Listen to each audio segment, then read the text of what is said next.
Hello and welcome back to this series on preparing for that assistant psychology job interview. My name is Ruth and today we'll be going ahead to be sharing with you more tips on how you can prepare. In our last video in this series, we talked about what are your personal attributes and your skills, and in today's video we'll be talking about subjects around psychological theories and what is your worst and best case.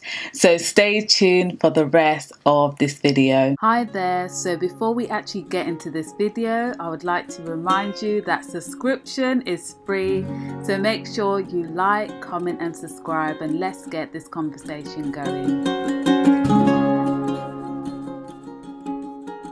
So in terms of assistant psychology job interviews, I've had 8 of them, and I've realized throughout these interviews, these questions had been asked in different ways. So starting off and thinking about psychological theories or psychological models, I would really advise that before you actually go to that assistant psychology job interview, it's great to have at least 2 or 3 psychological theories or models in your memory, because you may be asked questions around this. And I'll just give you an example. So I remember an interview that I had. I was asked a question about, tell me about a psychological theory or psychological model and show me how you've used this on your day-to-day work. And for me at the time, I believe I was working as a support worker. As a support worker, I may not have been delivering things such as CBT. I could be talking about ways in which I've used those in my day-to-day activities with my patients, just from having a psychological point of view. It doesn't mean that you have had to formally carry out these activities, but using your psychological hats, putting your psychological hats on, think about ways in which you may have used, CBT, or think about ways how, especially during undergrad, like theories that we learned, like developmental theory, social theory, all these types of theories we've learned about. Pick at least 3, have a working knowledge of them, and also think to yourself, how have you used this in your day-to-day? Just see if you can apply psychological theories into practical action. But on a premise, in any psychological type of job, you're usually asked questions about similar things like this. And this question is usually in reference to the worst and also the best case that you've worked on. So in thinking about this question, it's very good before you get that interview just to think about your personal work experience. Think about a great case that you've worked on that went well and a case that didn't go so well. And at times we think, at interviews we have to put our best foot forward, and we should. But in this case, when you're bringing out your worst case scenario, they're really seeing how, this has made you grow as a clinician, and also seeing how you have been reflective.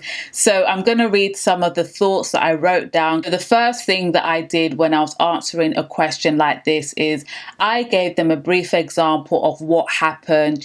What was the situation? What happened? So that is what I start with. I begin to say, give a brief understanding of what happened in the case that I was working with.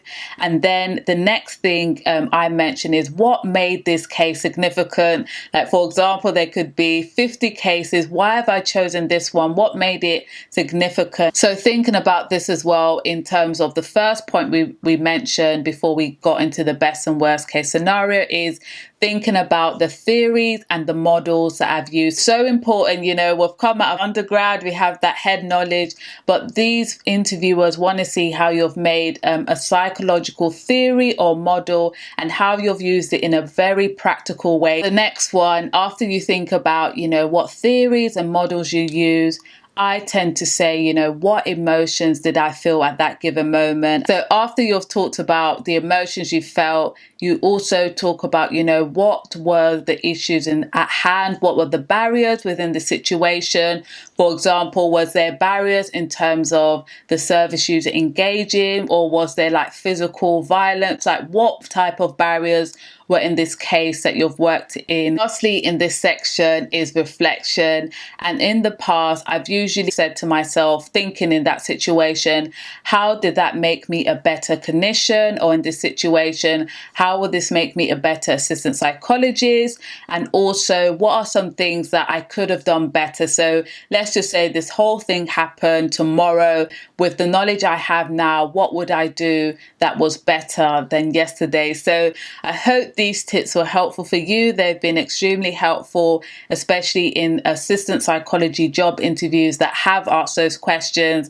I would say not all of my interviews have asked questions like that, but I would say there's always been a question quite similar in terms of psychological theories and also thinking about your worst and best case scenario. So that is the end, friends. I hope you found it very useful.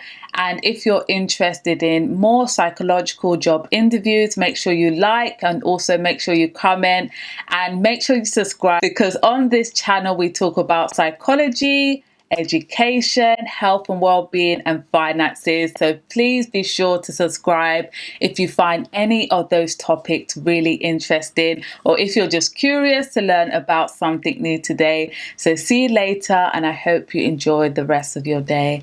Bye.